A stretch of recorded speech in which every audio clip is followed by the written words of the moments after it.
Well, we have the bike tore apart yet again. I've got the rear wheel off, and what I'm doing tonight is I took that wide glide or Dyna rear wheel, 16-inch wheel, and I went ahead and got the old Baldini Maypop tire off of it.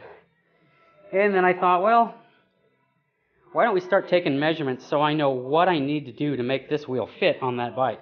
So I did. I pulled this rear wheel off. I had to cut some spacers. As you can see, the shorter two spacers are the factory. The longer two are the spacers that I cut for it. And that's just basically sliding the axle through the old wheel, slipping a spacer on, taking a measurement, and then duplicating that over here. Each spacer is, well, the short side is roughly a 1/4 inch longer. The long side's about a 1/2 inch longer. But after I got the spacers all made up, triple checked with a vernier caliper, I put this wheel up in this thing with all the spacers and everything together, and then started measuring from the swing arm to the edge of the rim. And it was dead frickin' nuts even center. So my spacers are right. So the next thing I got to do is just commit and say, okay, I'm going to do it. And let's get this tire broke off and put on this wide glide wheel and swap the sprocket over, and we'll be running. So that's what we're doing tonight. Well, I just got back from the test ride, and the very first thing I did after about a mile down the road was pull over, shut it off, and feel each side of the axle right where the bearings are, just to make sure there's no heat being generated, and they were great. So I went on about a 10-mile ride, taking it anywhere from, putting along clear up to about 65 or so, and no issues whatsoever. Again, halfway, 3/4 of the way through that ride, pulled over a second time, again, checked the bearings. Everything seems to be dead on. Belt looks like it's riding great, so job well done. Pretty sweet. Much rather have the spoke on the rear. All right, just a quick update. So, while looking back here at this caliper, I noticed that there was a slightly larger gap on the wheel side between the rotor and the caliper than there was on the left side of it here. And, for all intents and purposes, really that made no difference. The bike ran fantastic. There were no braking issues or anything like that. The only time it would have really been a problem is when you go to replace the brake pads. You would have plenty of room on this back side, and it may be kind of tight getting it in this side. So I measured that gap back there, and it was about 60 thousandths difference from left to right. You could see it with the eye. It wasn't terrible. And again, you could ride the bike, and I did ride the bike, with no ill effect. I mean, you wouldn't even notice it. Again, the only time you'd really notice it is when you go to replace the brake pads. So I went ahead and pulled the wheel back apart. Of course, after I measured that, 60 thousandths was the gap. I split that in half because I wanted to cut that in half so it would be equally spaced. And that turned out, again, half of 60 is going to be 30 thou. And the closest material I could find to make a shim out of was actually the same stainless that I built my transom bands on the boat out of. That turned out to be 28 thousandths. So that's 2 thousandths away from exactly split in half, which is plenty close. So I cut a little shim out of that, basically a washer, 20 thousandths shim. And I put that between the caliper bracket and my other spacer. It's so thin you can't even see it in here. But what that did was that spaced that caliper over 28 thou. So now it's dead even left to right. And again, you didn't notice it. The only time you notice it is when you go to replace the pads. But it was just the right way to do it. Probably sometime in the future, I'll pull out my spacer and I'll take that measurement, add 30 thou and cut a new one-piece spacer so you don't have to play around with that little shim when you change the wheel. Not that it's a big deal, but that's where we are. Making good progress. So I wanted to take a minute just to throw out some thoughts here that I've had since owning my first Harley. And this isn't my first street bike. I had a Virago 750. I've had a Ninja 750. I had a GSX F, which is the Katana, also a 750. So I've had several street bikes. This is my first Harley. Always wanted a Harley, couldn't afford a Harley. You know, one of the, I guess, misconceptions I had about Harleys are that they're really, really expensive to purchase and to maintain. That's partially true. They retain their value fairly decently, but maintaining them doesn't have to be expensive if you're willing to do the work yourself.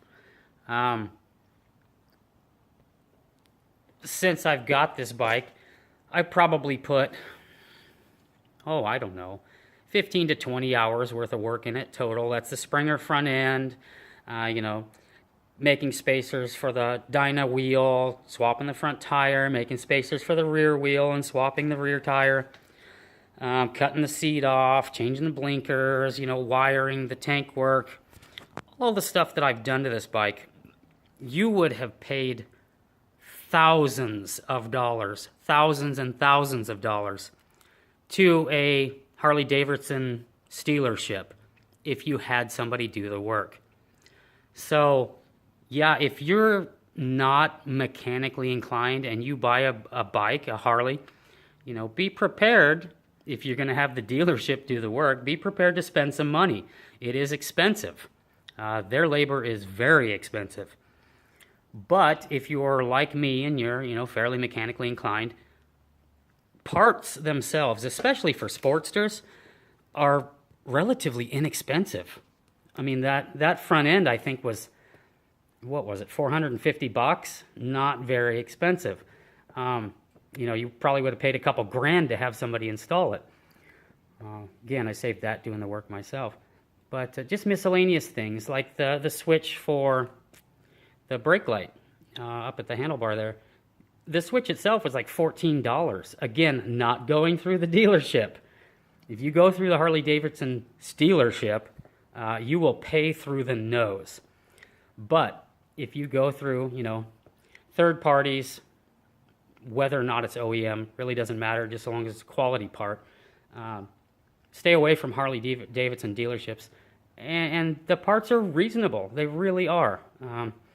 So that's just kind of my thoughts on Harley ownership. It can be expensive if you don't want to do the work. But if you're capable or willing, they're really incredibly reasonable to maintain. So I came out to the garage this morning.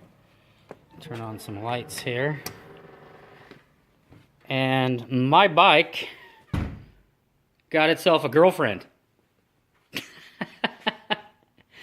As you can see, this is a 100-year anniversary Sportster. It's an 03, 1200 as well.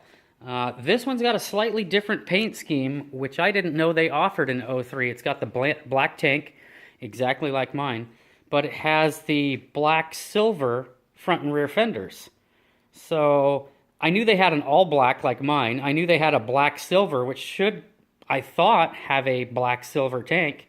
But apparently there was a third version that was black-silver fenders and an all-black tank. And it wouldn't surprise me now if there were a fourth version that had all-black fenders with the black-silver tank.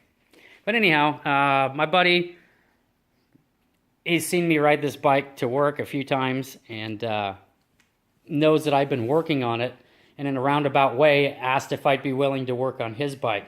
This is actually his wife's bike. And what's going on is the first thing I had to do to even crank it over was tighten up the battery cables. They were very, very, very loose. Then I got it to crank over and fire.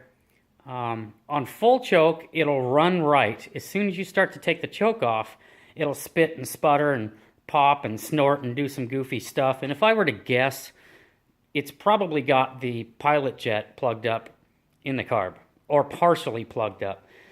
So first thing I'm going to do is pull the carb, completely tear it apart, clean it, put it back together, and I bet the bike runs just fine. But look at that. Twinsies. Only this one is so much better looking. Used to look like that, though, not too long ago.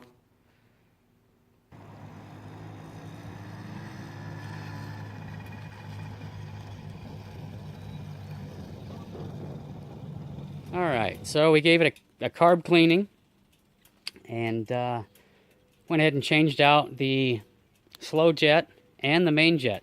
The slow jet that was in it was tiny, about a 36.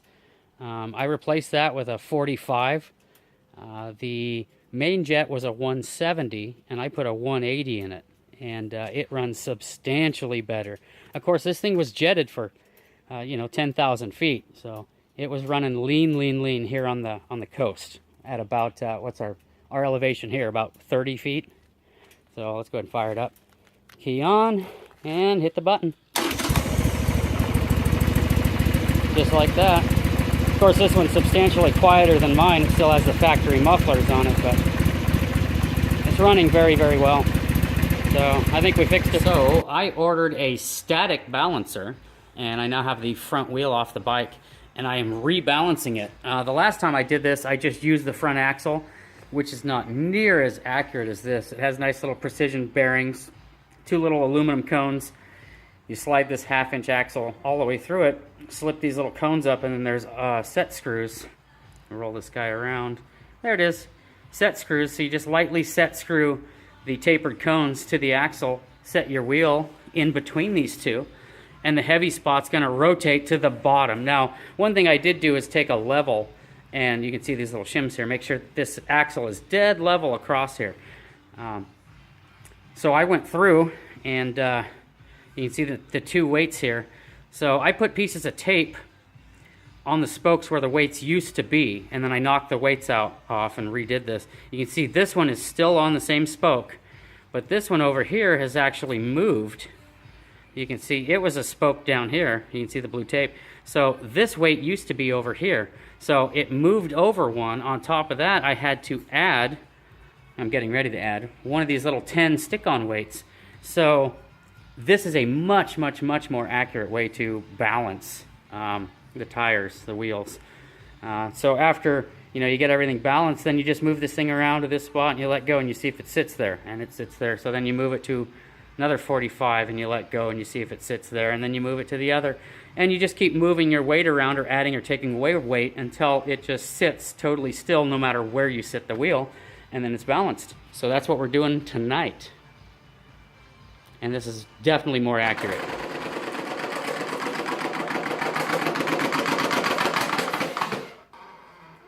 That's got the sweetest sound ever, dude. Well, here's a new one. My clutch cable broke right here. Now that clutch cable used to go into this little round connection, and then it had this plastic pin inside there. So that went basically like that. And I tried drilling this, and I tried soldering, and I also tried using some lead to get that cable back in there with no luck whatsoever. Now this cable is actually pretty long, so what I ended up doing was cutting this crimped little ferrule off, slipping that off, cutting the cable back a couple of inches, putting the ferrule back on it, and then I had more than enough to work with on this side. So what this actually is right here is a 1/2-inch bolt that I cut off, the non-threaded half, basically the shoulder on the bolt, and I cross-drilled it like this so that the cable could go through, and then I drilled down through one side and I tapped that 1/4-20 and put a set screw in it. So it's kind of hard to see. It doesn't really want to focus. But anyhow, so I slipped the cable through there and then blew Loctite and tightened the crap out of that set screw to lock the cable into that barrel. I basically made my own barrel because nobody in town is open on a Sunday afternoon to get a new clutch cable. So I went ahead and greased all of the pivot points in here. So, this will work until I can get another cable, but I wouldn't think twice about riding this thing, wherever, 5-6 hour ride. That cable is going to be just fine. So that's kind of a neat little temporary fix.